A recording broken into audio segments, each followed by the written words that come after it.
तो ड्रोन्स के बारे में पारस जी एक बात कही जाती है कि ड्रोन्स फ्यूचर के हर एक फील्ड में इसको ड्रास्टिकली चेंज कर देंगे। ये बात आपके अकॉर्डिंगली कितनी सही है और कितनी गलत है? देखिए, drone has opened another dimension of looking at new things.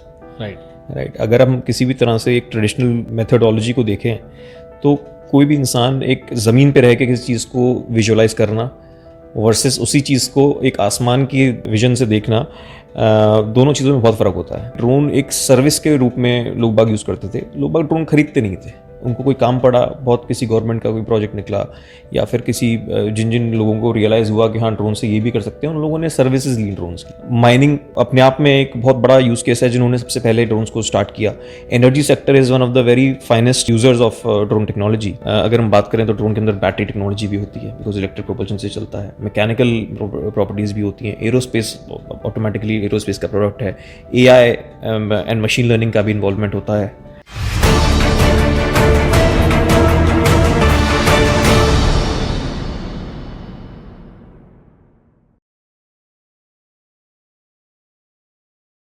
सो पारस जी, सबसे पहले तो वेलकम एंड थैंक यू, आपने टाइम निकाला अपने बिजी शेड्यूल से for this podcast so that हम लोगों में थोड़ी सी अवेयरनेस ड्रोन्स को लेकर स्पेशली हम थोड़ी सी अवेयरनेस कर सकें।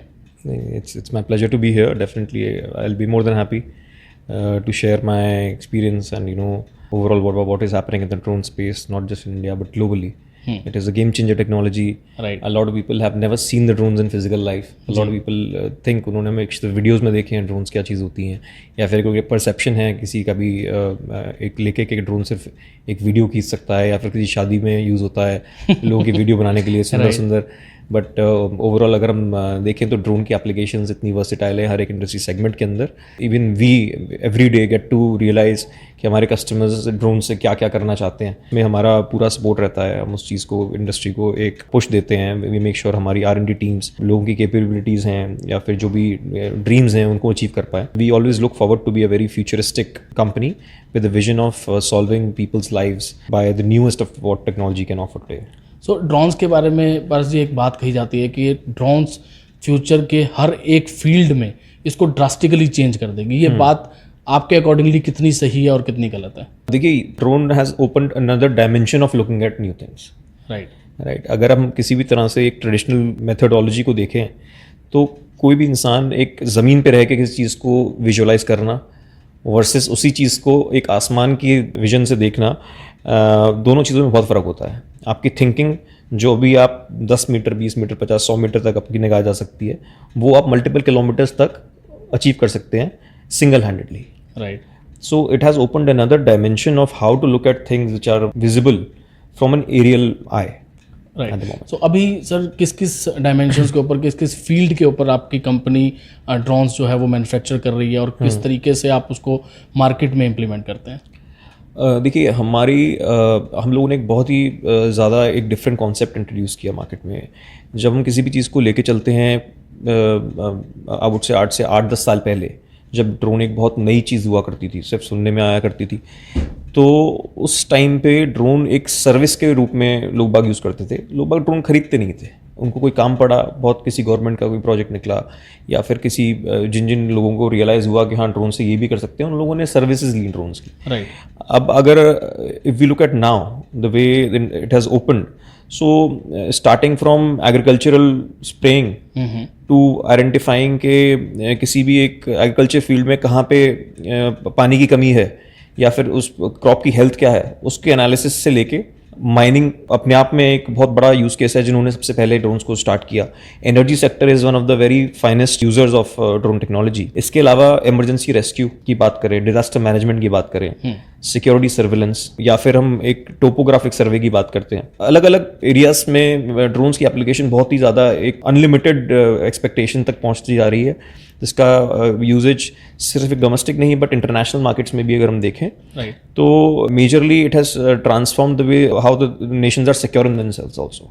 सो defence is also very big vertical when we look at the usages of drone what it can do. So आपकी सर शुरुआत कैसे हुई इस इंडस्ट्री के अंदर, आपका इंटरेस्ट कैसे बिल्ड हुआ? So we started off, I have always been an avid flyer since I was a child. हमेशा से मुझे बड़ा एक RC प्लेन्स को उड़ाने का, RC टॉयज़ के साथ खेलने का बड़ा शौक था।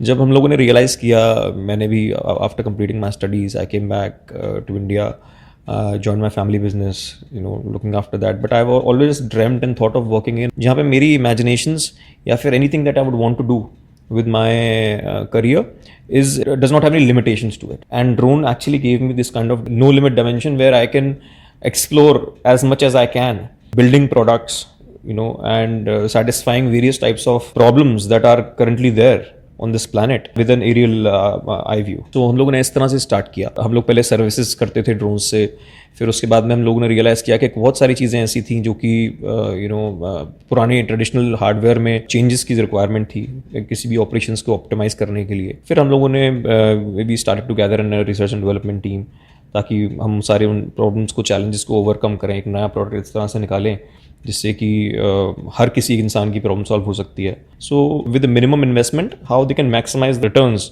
On their investment is how our drones are built. तो अभी सर मेजरली कौन कौन सी फील्ड्स के अंदर ड्रोन्स एक्टिवली इंडिया में काम कर रहे हैं? इंडिया में ड्रोन्स ऑलरेडी 8-10 साल से यूज़ हो रहे हैं.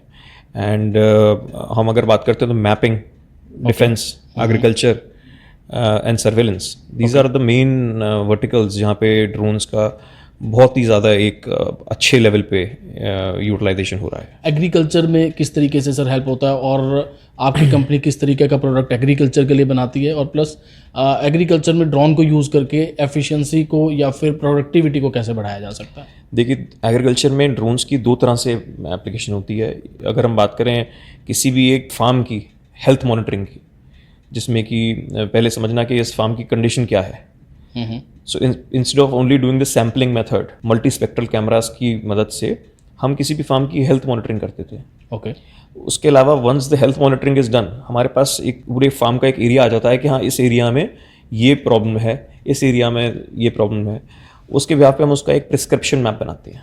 Once the prescription map is made, उसके बाद में that prescription map is used for spraying that kind of fertilizers, pesticides, herbicides to only that specific area. So आपको पूरे खेत में स्प्रे करने की ज़रूरत नहीं है, बट सिर्फ आप उसी पर्टिकुलर एरिया में जहाँ पे जिस न्यूट्रिशन की ज़रूरत है सिर्फ वही स्प्रे करें. तो इसमें 2 तरह के बेनिफिट्स होते हैं. एक तो आपकी कॉस्ट सेविंग होती है, टाइम सेविंग होती है. इसके अलावा एक किसी भी इंसान की हेल्थ को केमिकल्स में जो मैनुअल तरीके से हमारे किसान स्प्रे करते हैं उसकी ज़रूरत नहीं है. तो एक इंसान की लाइफ को भी बहुत बचाया जा सकता है. सो कोई पर्टिकुलर एरिया को आप सजेस्ट करते हैं कि मतलब इतनी लैंड मिनिमम होनी चाहिए कि 2 एकड़ लैंड है तभी आपको ड्रोन का फ़ायदा, अदरवाइज़ कोई बेनिफिट नहीं है, या फिर उससे ज़्यादा लैंड को हम ज़्यादा देखते हैं कि 2 एकड़ से ऊपर की लैंड है तो ज़्यादा बेनिफिट है? एक्चुअली क्या है, जो हमारे इंडिया का एग्रीकल्चरल फार्मर्स का इकोसिस्टम है वो एक बहुत अलग तरीके से बना हुआ है. इंडिया के अंदर जितने भी फार्मर्स हैं वो अपनी कॉमन मशीनरी यूज़ करते हैं. राइट. ज़रूरी नहीं है कि हर एक किसान के पास सब तरह की मशीन हो. राइट. जितने भी हमारे फार्मर्स हैं उनके ग्रुप ऑफ फार्मर्स होते हैं, एंड वो मिलके कुछ एसेट्स प्रोक्योर करते हैं और जिसको वो सब अपने फार्मर्स में यूज़ करते रहते हैं. Right. So this is how the approach is towards Indian agriculture. So क्या कॉस्ट पड़ जाती है सर एक एग्रीकल्चर ड्रोन की अगर बात करते हैं? देखिए, अगर एग्रीकल्चर ड्रोन की बात करें तो 2-3 लाख रुपए से स्टार्टिंग करके एक एग्रीकल्चर ड्रोन लगभग 15 से 20 लाख रुपए तक भी जा सकता है. ओके. सो इसके अंदर मैन पावर की भी मेरे ख्याल से बहुत ज़्यादा फ़र्क पड़ेगा कि जहाँ पर 50 लोग अगर एक 10-12 एकड़ की लैंड है तो उसके ऊपर काम कर रहे हैं तो एक ड्रोन मेरे ख्याल से सफिशिएंट है. कितने एरिया के लिए एक ड्रोन सफिशिएंट? अगर हम एक अच्छे ऑप्टिमाइज्ड ऑपरेशंस की बात करते हैं तो एक दिन में आप 40 से 50 एकड़ भी सिंगल ड्रोन से कवर कर सकते हैं. क्या बात है. बिल्कुल. ओके. डिफेंस के ऊपर आते हैं तो अभी लेटेस्ट जो इंडिया पाक का जो सारा हुआ उसके अंदर ड्रोन्स का नाम हर जगह पे बार बार हर न्यूज़ चैनल पे हर 5 मिनट में ड्रोन्स का ही नाम था कि ड्रोन्स उन्होंने वो किए, डिटेक्ट किए, देन उसके बाद उनको डीएक्टिवेट किया, मिसाइल्स आई, देन ड्रोन से उनको डिटेक्ट किया. तो ये सारा डिफेंस के अंदर क्या सिस्टम है, किस तरीके से ये काम करता है? देखिए, ड्रोन्स का जो डिफेंस के अंदर यूज़ केस है वो एक बहुत वर्सेटाइल यूज़ केस है. अलग अलग तरह के ड्रोन्स अलग अलग पर्पज़ के लिए बनाए गए हैं. ओके. सबसे पहले अगर हम बात करते हैं तो ड्रोन एक सर्वेलेंस के रूप में या किसी एरिया के मैपिंग के यूज़ में डिफेंस भी यूज़ करता है. कोई एक ऐसा अनएक्सप्लोर्ड एरिया जहाँ का हमारे पास रियल टाइम मैप नहीं है और वहाँ पे हमें एक्शन करना है. राइट. तो सबसे पहले ड्रोन जाके एक पूरे उस एरिया का मैपिंग करने के बाद 10 से 15 मिनट में 3D मैप बना देता है. जब हमारे पास 3D मैप आ जाता है तो हम उस चीज़ को एनालाइज करते हैं कि वो हमारी डिसीजन मेकिंग बहुत फास्ट हो जाती है. हमें 1 दिन 2 दिन 4 दिन 5 दिन वेट नहीं करना है एक मैप बनाने का किसी जगह के लिए. तो हम आधे घंटे में मैप बना के उस एरिया की रेकी कर सकते हैं और उसके बाद बेस्ड ऑन दैट मैप हम अपने एक्शनेबल ड्रोन्स भेज सकते हैं जो कि किसी भी जगह को जो है उस पर लगातार नॉन स्टॉप सर्वेलेंस कर सके। ओके या फिर अगर हमें कोई लगता है एनिमी टारगेट है वहाँ पे उस एरिया के अंदर, तो वहाँ जाकर हिट भी कर सकता है। ओके। सो सर, ये जो तीनों चारों ड्रोन्स हमने डिस्कस किए, सर्वेलेंस, डिफेंस, एग्रीकल्चर, इनकी टेक्नोलॉजी के अंदर भी कोई डिफरेंस है या टेक्नोलॉजी सेम है बट सिर्फ जो फीचर्स हैं वो अलग हैं? नहीं, टेक्नोलॉजी में भी बहुत फ़र्क होता है। अगर हम किसी बात करें कि एक एग्रीकल्चर ड्रोन की, तो वो एक ऐसे एरिया में उड़ना है जहाँ पे कोई जैमर्स नहीं है, राइट, प्लेन एरिया है, या फिर हिल एरिया भी हो सकता है। तो हम ऐसे भी ड्रोन्स हैं जो कि हिल एरिया में टेरेन पे फॉलो करते हुए और वहाँ पे अपना ऑपरेशन कर सकते हैं। लेकिन कम्युनिकेशन रेंजेस की बात करें या फिर वॉर फील्ड की बात करें, तो वहाँ पे एक बहुत अलग तरीके का एनवायरनमेंट होता है, सारा जैम्ड एनवायरनमेंट होता है, राइट। वहाँ पे कम्युनिकेशंस होते नहीं है। उस केस में ड्रोन्स को इतना स्मार्ट होना है कि अगर जीपीएस नहीं है या फिर कम्युनिकेशन रेंजेस नहीं है या फिर जैमर्स लगे हुए हैं, तो वहाँ पे भी वो बिल्कुल अपने पाथ को फॉलो कर सके। या सैटेलाइट नहीं है तो भी अपने डायरेक्शन पे जा सके और अपना मिशन कंप्लीट करके वापस आ सके। ओके। सो आर्टिफिशियल इंटेलिजेंस का सर कितना रोल है इसके अंदर? बहुत ज़्यादा रोल है।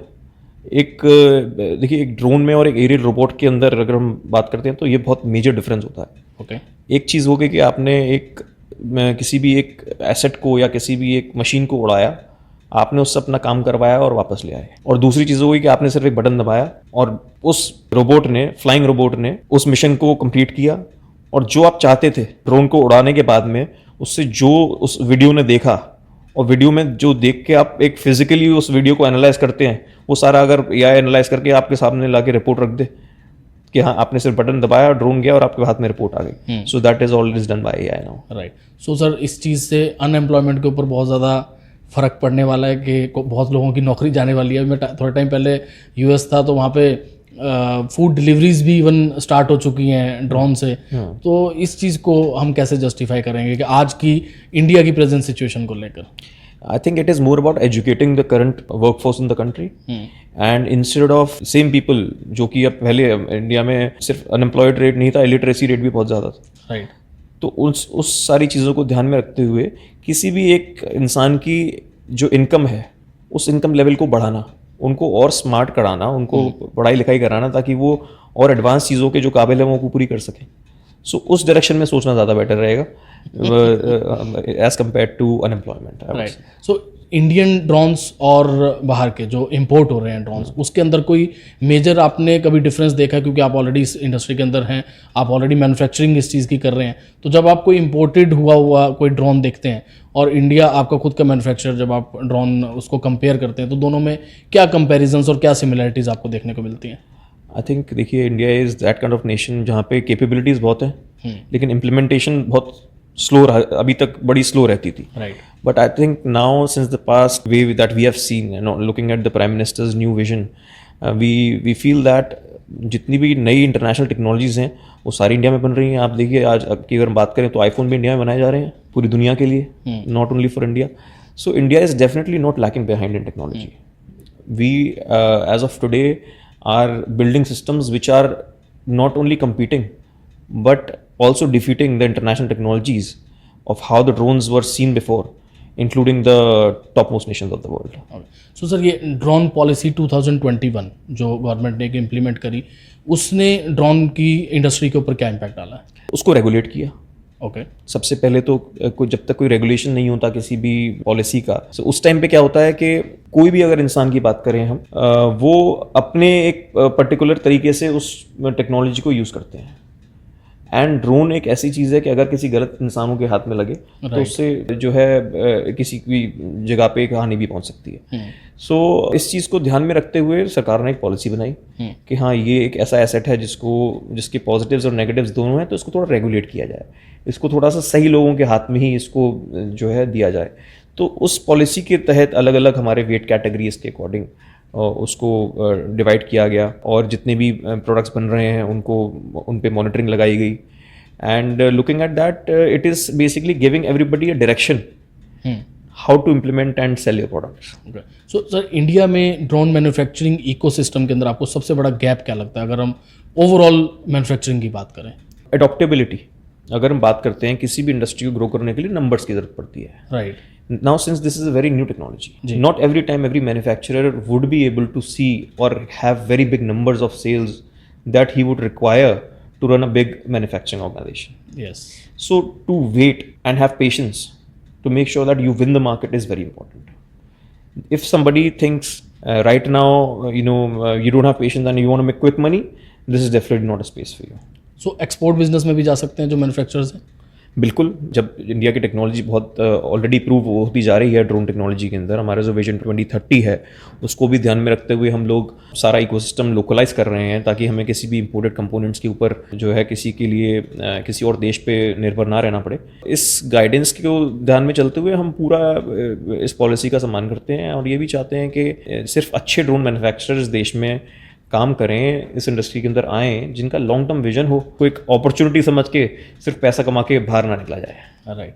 अभी आपने एक एम्प्लॉयबिलिटी की बात करी कि हम आने वाली जनरेशन को प्रॉपर रेडी करें कि वो नई टेक्नोलॉजी के लिए तैयार रहे। तो आपकी तरफ से आपने इतना सारा एक्सपीरियंस आपका हो गया, तो इस हिसाब से आप आज के स्टूडेंट को जो इस टाइम पर अपना फ्यूचर डिसाइड करने के मोड पे बैठा है, आप उसको क्या सजेस्ट करते हैं कि किस तरीके से वो इस इंडस्ट्री के अंदर एंटर कर सकता है और क्या चीज़ों का उसको ध्यान रखना चाहिए? देखिए, अगर मैं यूथ की बात करता हूँ या फिर कुछ नए स्टूडेंट्स की बात करता हूँ जो कि एक अपनी लाइफ के अंदर कुछ फ्यूचरिस्टिक बिजनेस करना चाहते हैं, right, I always feel unless and until we believe on our dreams and जब तक हम किसी एक ऐसी इंडस्ट्री में काम करें जहाँ पे हमें लगता है, अगर हम और आप आज यहाँ बैठे हैं, अगर आप आज यहाँ पे आंखें बंद करें अपनी और इन आंखों को सेम जगह पे 10 साल बाद खोलें, आपको अपने सामने क्या नज़र आता है? ड्रोन्स।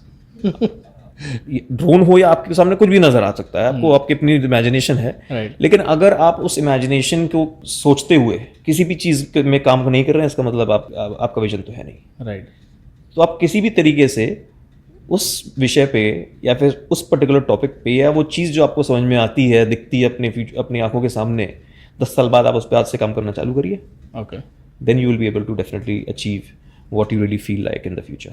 आपको स्टार्टिंग में क्या क्या डिफिकल्टीज़ का सामना करना पड़ा जब आपने इस ट्रेड में पैर रखा? उस टाइम के ऊपर बिल्कुल नई ट्रेड थी, तो आपको क्या क्या डिफिकल्टीज़ देखनी पड़ी? बहुत डिफिकल्टीज देखनी पड़ी। जब हमने स्टार्ट किया था बिजनेस, उस टाइम पे इंडियन इकोसिस्टम नहीं था इतना ज़्यादा, कस्टमर्स के पास हमें जाना पड़ता था, उनको समझाना पड़ता था कि जी ड्रोन ये भी कर सकता है, वो भी कर सकता है। बहुत स्लो अडॉप्टेबिलिटी थी लोगों की, एक्सपेंसिव प्रोडक्ट था, राइट। तो अब जब हमारी प्रोडक्शन के नंबर्स बढ़ते हैं तब हम उसकी कॉस्ट को भी कम लेके आ सकते हैं ताकि वो हर किसी के लिए अप्रोचेबल हो जाए। बिल्कुल। एक ऐसी तरीके से वो एसेट दिया जाए जो कि किसी के भी काम में आ सके, इंडियन मार्केट को देखते हुए, लोगों की पॉकेट्स को देखते हुए उस सिस्टम की कॉस्ट होनी चाहिए। तो इंडियन मार्केट को देखते हुए आपको सबसे नियरेस्ट टारगेट क्या लगता है अपना, कि इस इंडस्ट्री के अंदर अनडाउटेबली ड्रोन को एंटर करना चाहिए और बहुत एक रीजनेबल रेट के ऊपर आप बना सकते हैं और वॉल्यूम कंजप्शन भी उसकी हो सकती है, ऐसी कौन सी इंडस्ट्री आपको दिखाई देती है? अगर हम बात करें किसी नई ट्रेड की, तो अब हमारी सबकी आइडियोलॉजी इज़ मूविंग वेरी, हमारे पास एक तो देखिए बहुत मैंडेट्स दिए गए हैं सरकार की तरफ से, डिफेंस फोर्सेस की तरफ से कि हमें इस उद्देश्य को लेके देश को इस तरह की टेक्नोलॉजी प्रोवाइड कर रही है। Apart from that I feel how we are moving towards is pilotless drones, जहाँ पे हमें किसी एक फिजिकल पायलट की भी ज़रूरत ना पड़े ड्रोन उड़ाने के लिए। ओके। हम एक नेटवर्क ऑफ ड्रोन स्टेशंस बनाना चाहते हैं अलग अलग जगह पे, जहाँ पे ऑटोनोमसली ये ड्रोन्स स्वयं उड़ें, मैप करें, सर्वेलेंस करें, वापस आएँ और जो डेटा किसी भी यूज़र को चाहिए होता है सिर्फ होते हैं। Okay. So this is we are moving towards pilotless technology now. So surveillance and combat drones को डिज़ाइन करते हुए किन फीचर्स को ध्यान रखना चाहिए? Safety is very very important, okay. because when combat and surveillance drones are being used, उस time पे वो बहुत मिशन क्रिटिकल होते हैं, so there has to be no chances of that particular drone to not be able to complete its task because the nation is at stake. So drones and satellites, ये दोनों चीज़ें आपके हिसाब से future में एक साथ कैसे काम कर सकती हैं? देखिए, ड्रोन्स जितने भी ड्रोन्स होते हैं they work on communication, okay. And अब जैसे कि अगर हम बात करें तो ग्लोनास हो गया, बाइडू हो गया, या फिर जीपीएस सिग्नल्स हो गए, जीएनएसएस, जितने भी हमारे सैटेलाइट कॉन्स्टलेशंस हो गए, इन्हीं सबको देखते हुए भी इंडिया ने अपना नैविक जो है कॉन्स्टलेशन लॉन्च किया, जिसके अंदर कम्युनिकेशन इंडिया की अपनी सैटेलाइट से मिले। तो जब भी कभी अगर वॉर होती है हमारे देश में और कोई ऐसा देश के साथ हमारी जो है वॉर हो जाए जहाँ पे जिस पे हम लोग बेस्ड हों, हमें उनकी सैटेलाइट की ज़रूरत पड़े नेविगेशन के लिए, तो अगर हमारी स्वयं से अपनी सैटेलाइट काम कर रही है तो we will not be, nobody can challenge. Kamikaze drones का इंडिया के अंदर आपको क्या फ्यूचर दिखाई देता है? Kamikaze drones are another way to secure our men, our nation, our borders. Kamikaze drone are maneuverable missiles. किसी मिसाइल को आप तेज, धीरे, कंट्रोल वे में मिशन अबॉर्ट भी कर सकें, that is a kamikaze drone. कि आपने अपना टारगेट आइडेंटिफाई किया, उस टारगेट को लॉक किया, और वो टारगेट जैसे ही रियलाइज हुआ, वो कंट्रोलेबल मिसाइल ने, कामाकाजी ड्रोन जिसको हम कहेंगे, अपना मिशन कंप्लीट किया। तो अभी आपको डिफेंस से कितना आपको वो सपोर्ट मिलता है, या फिर आपको कितने ऑर्डर्स वगैरह का रहता है? इंडियन डिफेंस सिस्टम से आपका है कुछ? डिफेंस का हमें काफ़ी सपोर्ट रहता है। डिफेंस हमारे लिए एक कस्टमर भी हैं, प्लस हमारी जो आइडियोलॉजी है वो अपने देश के प्रति एक अच्छी टेक्नोलॉजी को प्रोवाइड करना है। So defence is also in our understanding plays a very important research and development role, because हमें यूजर से बहुत अच्छा फीडबैक मिलता है, जिस बिहाफ पे हम अपनी टेक्नोलॉजीज़ को और अपडेट करते रहते हैं, एंड और अपने सिस्टम्स को बहुत ज़्यादा सुपीरियर टेक्नोलॉजी का इंटीग्रेशन करते हैं। रिसर्च एंड डेवलपमेंट की आपने बात करी, इस चीज़ के अंदर एक यंग स्टूडेंट किस तरीके से अपना कंट्रीब्यूशन दे सकता है?